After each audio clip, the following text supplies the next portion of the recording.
So you're thinking about moving to Raleigh, Durham, or Chapel Hill, North Carolina. That probably means you Googled best places to live, and North Carolina comes up on that list every time. And more specifically, something called the Triangle came up. And you're thinking, okay, well, what is the Triangle? And what is it actually like? Because when people say the triangle, it sounds like a shape, but it also sounds like a mystery or possibly a warning, like the Bermuda Triangle or something like that. And the truth is, the triangle is not one place. It's 3 different cities, very close together. Each one of them convinced that they are the normal one or the best one. So in this video, I'm going to settle that.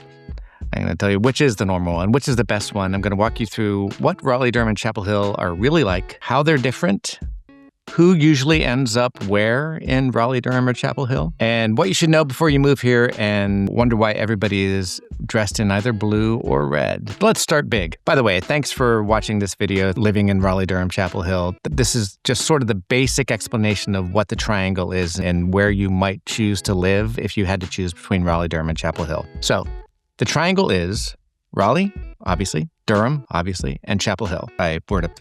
Here's, from your perspective, here's Raleigh, then Durham and Chapel Hill. Durham and Chapel Hill a little bit closer together than Raleigh, but Raleigh is sort of the center of gravity. It's the state capital. It's by far the largest of the 3 cities. These 3 cities, like any 3 points on any map, they form a triangle. That part is accurate. In the middle of that triangle is Research Triangle Park, which sounds fake, but it's real. It contains tech jobs, medical research, and buildings that all look like they were designed in the 60s and 70s maybe by a guy on a deadline. The region has about 2 million people in it. It never really feels like that because everything is pretty spread out. Again, into 3 distinct cities, plus, significant suburbs like Cary, Morrisville, Apex, Holly Springs, Wake Forest. I'll do videos about all these cities later on, but for right now, we're talking about Raleigh, Durham, and Chapel Hill. So it feels like it's smaller than it is. It doesn't feel like 2 million people because it's spread out and we're all mostly in cars. Yeah, public transportation is something that's a little bit lacking. If you're moving from a larger city with good public transportation, you might find that lacking, but we're improving it. It is improving, particularly in Raleigh. But right now, you can drive to Raleigh, from Raleigh to Durham in about 25 minutes, Durham to Chapel Hill in a lot less than that. And famously, the basketball arenas are only 8 miles apart, so the Blue Devils and the Tar Heels are very, very close. And that's why you have to learn to live with fans of the other team if you're fans of one of those.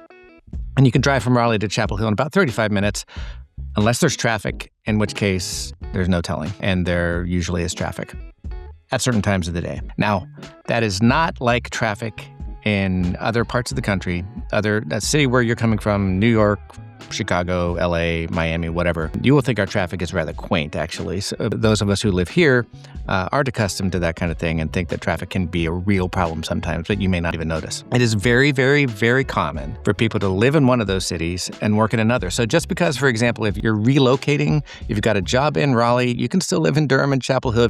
And particularly if you get a job in Research Triangle Park, you can live anywhere. And most people who relocate are either relocating to one of the universities or the university hospitals or to somewhere in Research Triangle Park. The world is your oyster. You can live in any of these 3 places. And when you do, you'll go to work and argue about which one is best, which one is for you, which one is what's great about Durham, what's great about Raleigh.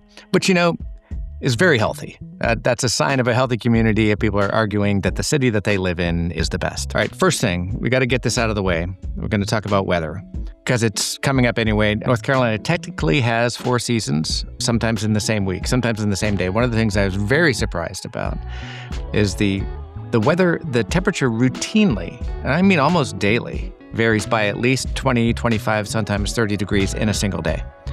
So you get up in the morning and it's 30 degrees, later on it's 60. But in general, summer is hot, humid, and confident. It's not just hot, it is wet hot. Like the air is sweating and you just sweat with it. You just immediately agree with the weather and you sweat with it.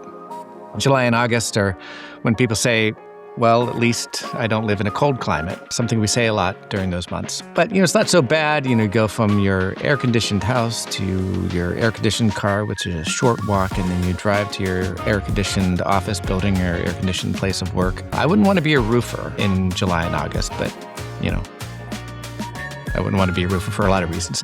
Fall is perfect. Everybody loves it, and it lasts a really good long time. It lasts really into December. People cancel plans sometimes just to sit outside and feel their emotions in the fall because it's beautiful. Literally the best fall I could imagine. So winter is mild, and even so, we don't know how to handle it. If there is snow or the possibility of snow, everything just shuts down, schools close, milk and toilet paper disappear from the shelves, and then it's 52 degrees the next day and, just a little drizzle. But it doesn't stop us from closing things down in the winter. Spring is much like fall. It's my second favorite time of the year here. It's beautiful, unless you have allergies, in which case it might feel like a personal attack. There are a couple of weeks every April. It's sometimes called the pollinating, where the pine trees for some reason just spew forth this yellow dust all over everything. I came from Pennsylvania. I'd never seen anything like it before I moved here. The first year or two, I thought it was kind of charming. It sort of felt like it was very verdant and alive, but after living here for 30 years, it makes April, which otherwise is a lovely month, something to, go on vacation during, I suppose. Overall, very livable weather, just slightly emotional confusing or something. All right, let's dive into Raleigh a little bit. Raleigh is all about order, structure, perfection, and homeowners associations. It is the state capital, which explains a lot. It is clean, organized, very well planned. Raleigh feels like let's all just keep it together. It leans suburban and family friendly and predictable. So even though it's a fairly large city and downtown is gorgeous and growing and lively and all that, you can live in having a Raleigh address and never actually go to downtown Raleigh. You can avoid it altogether. Unless you have a speeding ticket or something that you want to contest, then I guess you have to go downtown. But it's predictable in a good way. Most life happens in neighborhoods and shopping centers and places with plenty of parking. If you come from a place where you have trouble finding a parking spot because it's very urban, that's not what Raleigh is like.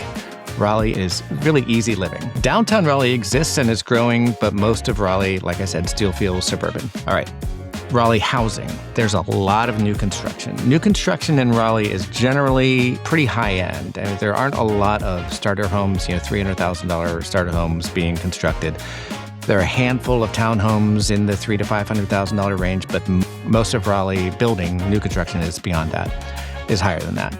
There are a lot of master plan communities, a lot of subdivisions, homes where everything matches, and you have to know your trash days and your HOA rules and your neighbor's dog's name. Yeah, so it's just that kind of vibe. It's a great place to live. Raleigh works really well if you have kids and want good schools, like predictability, and enjoy restaurants that take reservations.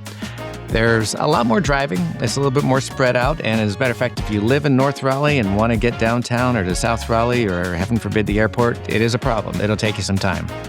Unless you live close enough to one of the belt lines, 440 or 540, then it's a lot easier. So now Durham. Durham is typified by character, chaos, and very, very good food. Durham is different. It's different than Raleigh. And you should know this. It has a past, it has opinions, and it has lots of murals. The past, it used to be a tobacco town. Now, ironically, it's a healthcare town, a biomedical type of town. It has Duke University and Duke University Hospital, lots of technology and biotech, and lots of restaurants that you'll remember that are very memorable. It feels more urban than Raleigh. I think that's a little bit just because it's a little bit smaller, geographically smaller. It's more creative, and it feels more like this used to be something else. I'm eating at a restaurant that used to be a tobacco warehouse, or I'm living in something that used to be a tobacco warehouse. Lots of tobacco in the past. Now lots of things that used to be tobacco. Downtown Durham is walkable. It's small and active. People are out and there's always music. You will especially love it if you like jazz and blues, because there's jazz and blues literally every night in downtown Durham. And someone's always opening a new restaurant, and typically it's somebody who knows what they're doing and is doing creating a very, very good thing. We have our favorites.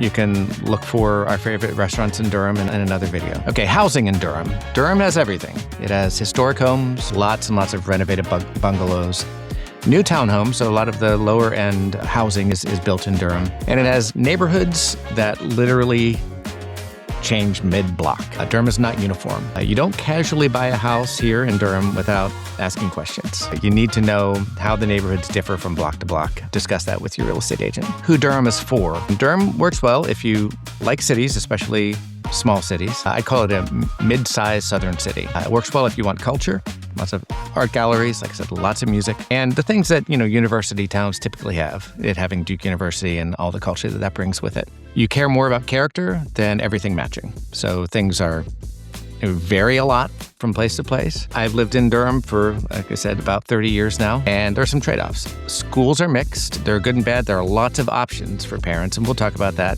in another video. There are lots of charter schools, magnet schools, public schools, neighborhood schools, and lots of private schools. So lots and lots of options, and so you can basically get what you want, but they are mixed as far as, perceived quality, let's say. Neighborhoods vary very widely, and Durham is not trying to impress you.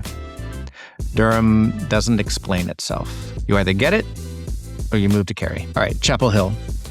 Chapel Hill is smart, it's quiet, and it's really, most of the year it's about basketball. They're very, very proud of their Tar Heels. Chapel Hill is built around UNC, the University of North Carolina, and that's really the whole thing. This is a university, I believe it's the first public university in the country, in the United States. So like 18th century is when it was started. And that's really the whole thing. If you think about it, both Durham and Chapel Hill are college towns. Raleigh is to a lesser extent too. Has about 6,000 undergraduates in a town of about 300,000.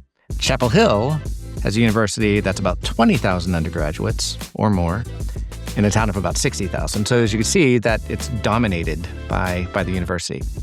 It is academic, it is very thoughtful, and very, very, very serious about basketball. So if you're not serious about basketball, Chapel Hill, still lovely, but you may feel a little bit out of place. It's calm, especially in the summer, but not on game days in the fall football season and basketball season. It's very intellectual.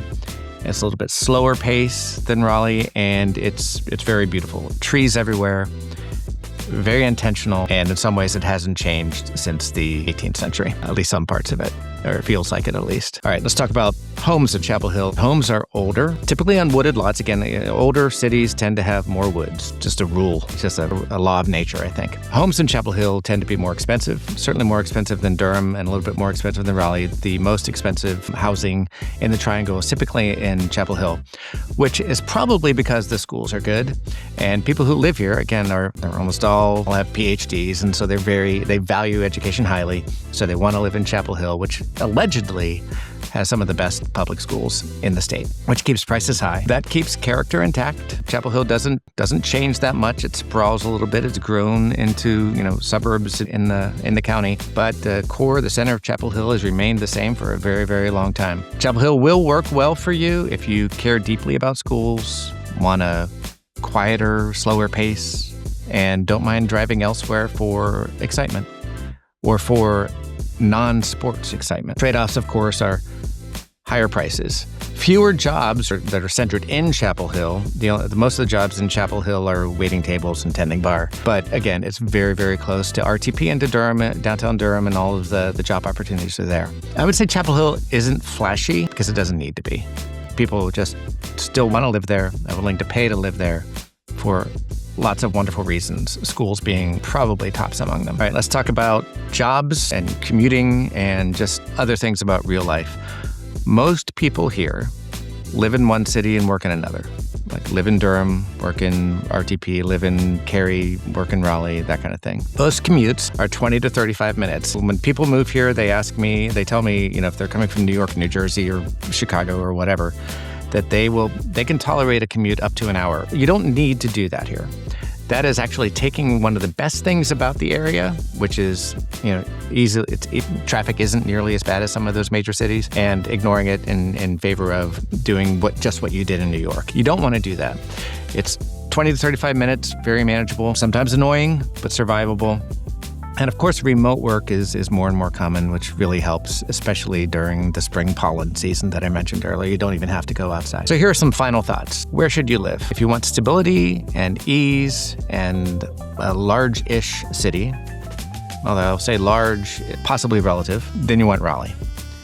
If you want culture and character, then maybe you want Durham. If you want great schools, beauty, and calm, then maybe Chapel Hill is for you. There are lots of other cities that have their own character around: Cary, Apex, Mooresville, Holly Springs, Wake Forest, Hillsborough, Pittsburgh. But we're just talking today about the three main cities and their different personalities. The Triangle isn't really about finding the best city. It's about finding the one that feels like, yeah, I could do this. And that's really personal preference. I hope this helps. And I want to thank you for watching. Welcome to North Carolina. Thanks for visiting the Living in Raleigh Durham Chapel Hill channel. If you are moving here, a couple of things. First of all, you can click on the QR code to set up an appointment with me to talk about moving here, what it might be like, where you might want to live, and how you want to conduct a job search. I'd be happy to help you with that, me or anybody on my team. The other thing, if you're moving here, you need to bring your allergy meds, especially in April. So thanks for watching again. I'm Bill Stevenson, and please enjoy the other videos on this channel, and I hope to talk to you soon.